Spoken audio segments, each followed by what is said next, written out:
There are two things we need to go over before starting this review. One, Bumblebee's rise to popularity in the Transformers franchise. Two, the Studio Series line in general. So, Bumblebee's rise to popularity. That all started in like 2007 when of course, the first live-action movie came out. And we proceeded to get millions and millions and millions and millions of Bumblebees. Like, we could probably have an entire hive of them. I'm not even gonna begin to answer how many Bumblebees I have. Like, trust me, it's kind of a lot. I think I might have to stop buying Bumblebees for a while. But, yeah, he truly rise to popularity. The second thing, the Studio Series line. It's something I don't talk about that much. Although, you may recall that my second review was Studio Series Bone Crusher. I did rather like him. I really did. And he was released in the second year of Studio Series, which, by that point, the quality had drastically increased. Because they went to brittle messes that, I don't know, Studio Series 01 Bumblebee was. Also, we got a lot of Bumblebees in the Studio Series line. That may or may not have had something to do with the Bumblebee movie straight up existing around the same time. But now it's 2020, and the release of Bumblebees has drastically dwindled. Like, how many Bumblebees were released this year exactly? Okay, so, yeah, I'm not even going to bother to count that. I currently only know of two. The Deluxe class read tool of Earthrise Cliffjumper, my first review, and somehow my most viewed video on the channel. How does the algorithm work exactly? I can never get it to work. As well as Studio Series Offroad Bumblebee. This happens to be one of my favorite Studio Series figures of all time. I mean, okay, maybe second favorite, because I do have Blitzwing and I rather like him. But yeah, Studio Series Offroad Bumblebee. Let's do this. So Offroad Bumblebee here turns into that of a 1940s Willys Jeep. Or, for those of you who don't know anything about cars, the form that he took in the beginning of the movie before his Volkswagen Beetle form. And I will say, it does look pretty good. Now, apparently there was going to be like a deleted scene in the movie that would tie the Last Night and the 07 movie together, but... And we also see him take on this form. But I think that was cut because, let's face it, The Last Night is a cinematic disaster. And, yeah, the Jeep mode looks pretty good. It even has a couple of features that the real-world Jeep would have. I mean, just one, but the windshield can fold down. This has got to be in the Lazy Eyebrow starter kit somehow. It's somehow got to be. Also, detailed interior. Okay, if that doesn't get him into the Lazy Eyebrow starter kit, then I don't know what will. But yeah, now, of course, no figure is complete without flaws. And the arms are there, but let's face it, they were going to have to be under the Jeep. I mean, he has a detailed interior, so the designers couldn't just shove the arms in there. However, they are still visible, and that does kind of irk me. Also, the space where his feet are, I do wish it were hollowed out, but that would have meant hollow feet, and I don't really want hollow feet.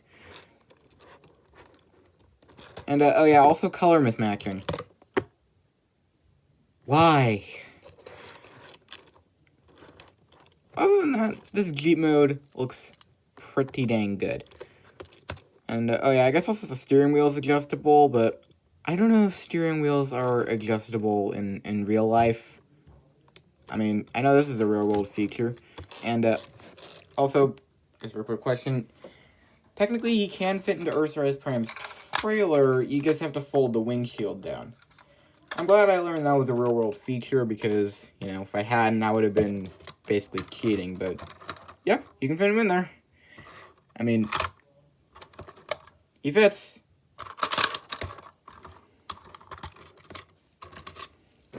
He fits, which means he must be in the same scale as Cliffjumper and Road Trap. Anyways, speak of the devils, there they are.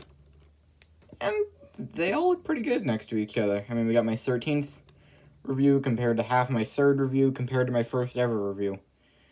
How have I come this far over the course of an entire year? I didn't even start uploading until like 6 months later after I started the channel. I do some pretty weird stuff.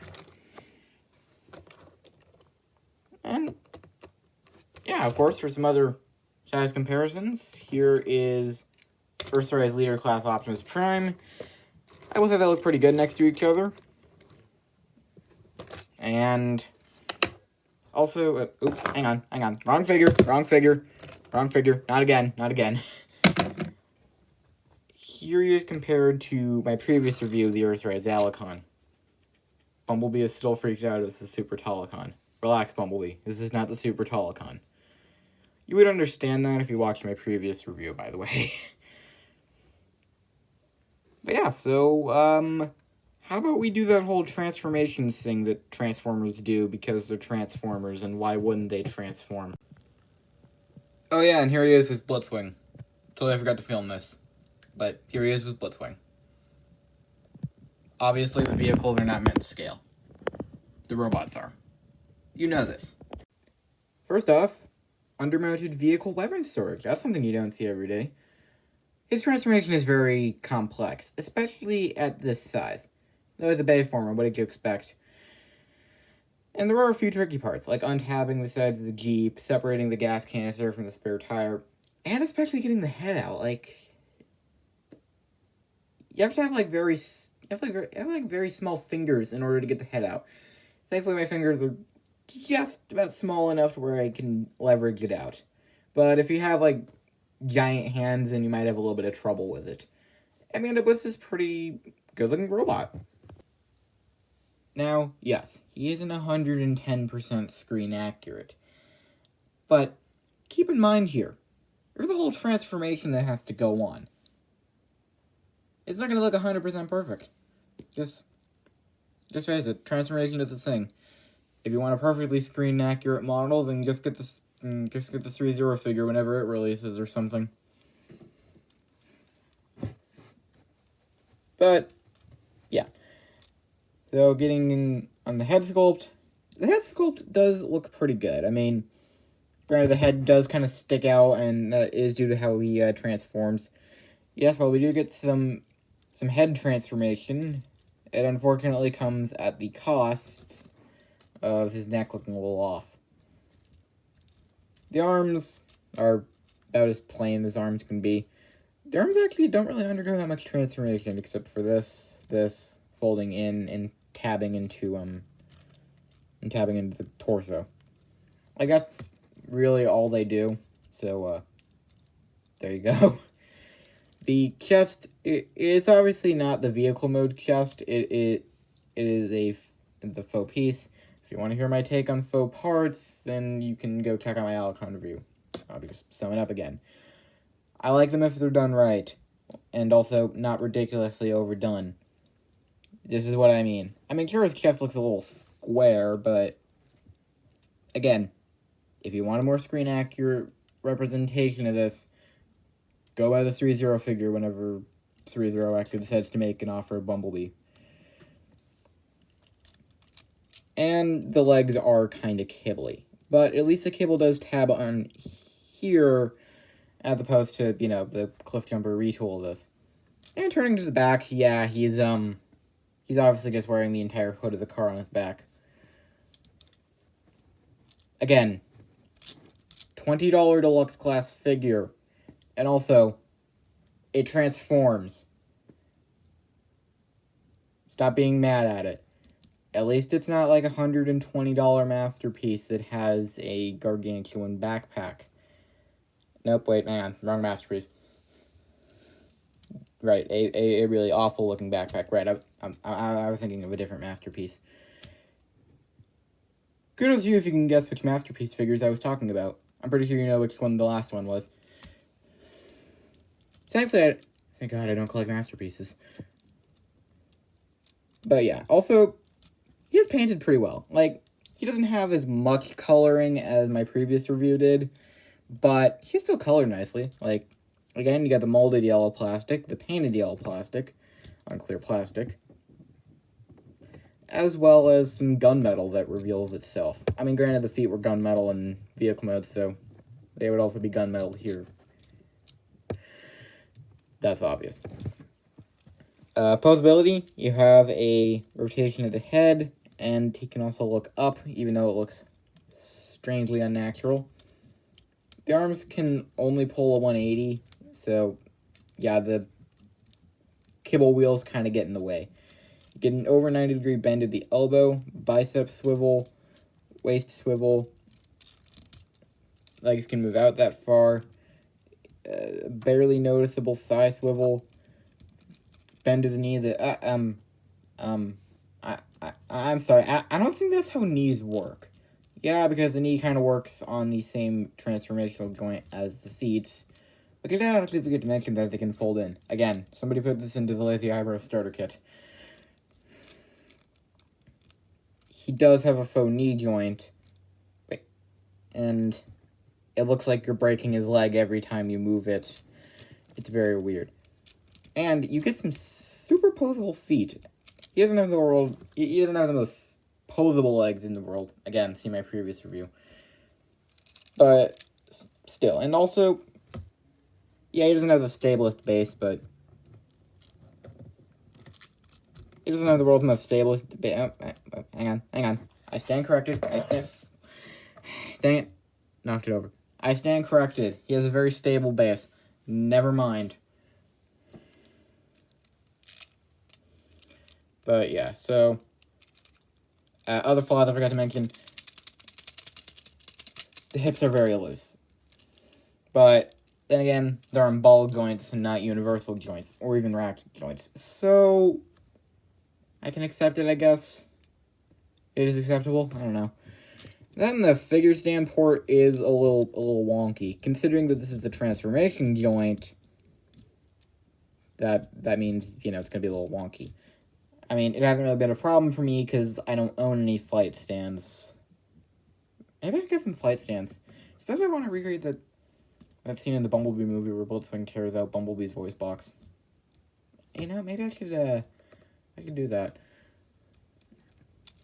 But yeah, so, as for, accessories, oh yeah, before we get to the actual accessory, forgot to mention this. He comes with a cardboard backdrop depicting the fight that he had with Blitzwing. In fact, I think that might actually be Blitzwing. I'm not sure. That could be Blitzwing, but I'm not 100% sure. Nope, never mind. The wings are mounted higher. Never mind. It's not Blitzwing. Never mind. My bad. Yeah, and of course, you can place Offroad Bumblebee here. And just a note, for future reviews, I will be using Blitzwing's backdrop in, like, all of my reviews. Even if the context of it makes, like, little to no sense whatsoever. But, yeah. So for his actual accessory, you end up getting a gun. Which nicely fits over his hand. And it really only fits over his right hand. I mean, if you flip it upside down and plug it into the underside of his hand, it still technically works, but it just kind of looks a little better here.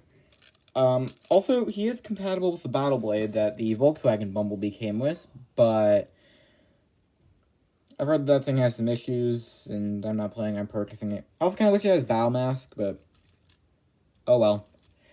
You can't get everything, I suppose. So, if I can get him to stand. So, for some size comparisons, here we have Earthrise Cliffjumper, and they do scale pretty well in vehicle mode, however, Bumblebee is slightly taller. Alright then.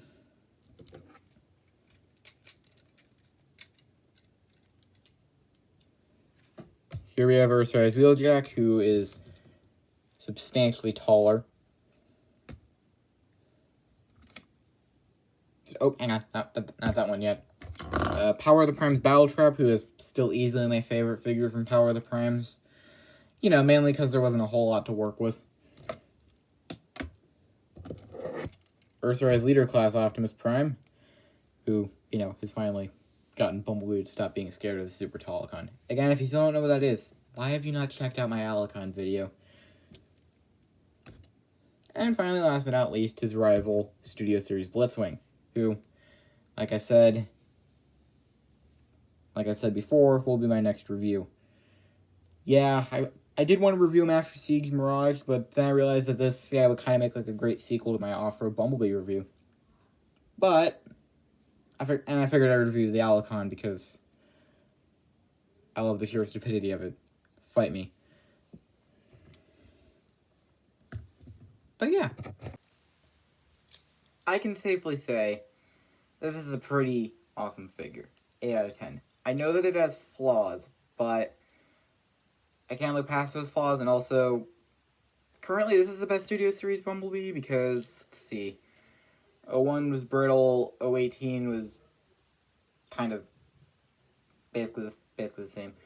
World War II, it's a shell former. The 07 Camaro, I haven't gotten it yet and haven't heard any problems about it. On the upcoming B127, even though it's a retool of this figure, I'm not planning on getting it. I already have enough Bumblebees. But yeah. 8 out of 10. And of course, we all know what my next review is going to be. No more delays. Studio Series Blitzwing. I'm finally going to review this thing. It's been a long time coming. It's been nearly 4 weeks since I said I was going to review him, but that never happened. So, no, wait, technically it's been 3 weeks. Right, 3 weeks. It's been 3 weeks. Doesn't matter.